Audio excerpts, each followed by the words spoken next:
लिखित स्वर संधि तार गोटे कोन लिखित अच व्यंजन संधि पर कोन लिखित हल आमे समस्त पढिथि व्याकरण रे अचह हेलो अचह स्वरा व्याकरण पढिथि नै व्याकरण रे लक्षण कम जे पढिथिबो अचह स्वरा पढिथि नै अर्थात अच वर्ण रे अच प्रत्याहार रे जो वर्ण आसंती से वर्ण होती स्वर नानी हल अर्थात जो चतुर्दश माइक्रो सूत्र अछि जे हल प्रत्याहार रे जो वर्ण गुडी आसे से गुडी कोन व्यंजन बुझिला क्लियर तो हम वर्तमान देखिबा आजि स्वर संधि रो आरंभ करिबा कोन स्वर संधि ताले जानिबा स्वर संधि कोन ना स्वरण सह स्वरस्य मिलनम एव स्वर संधि इति उच्यते तुमने पढी आसीथियो कि लेखाइ देखो स्वरण स्वरेण सह तुम कहलो भाई ना एडी स्वरण काहे गेला स्वरस्य काहे न होला हां धन्यवाद जठियाई कहला रे हां बहुत बहुत धन्यवाद सहज करे कोई विभक्ति रे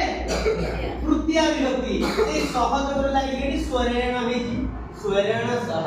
माने स्वर सहित स्वरस्य कोई विभक्ति हेची षष्ठी विभक्ति बालकस्य रामस्य नानी माधवस्य स्वरस्य स्वरेण सह स्वरस्य स्वर संगे स्वरर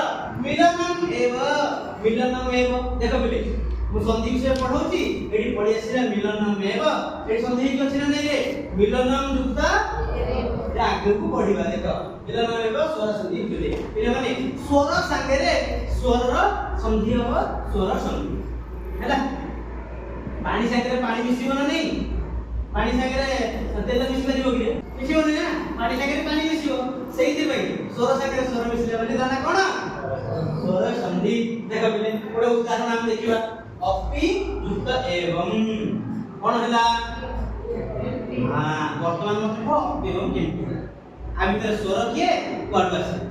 पहिले बिले देखियो हां ना आमे कहि परिबो काहे कि आमे कहि परिबो भाई जे तने आगु जदी आमे पढाई थान त आमे कहि परबो हो ना नै पढाई दिन तने कहि परिबोनी सेहि पय आमे पढिबा अपि एवं केमति हला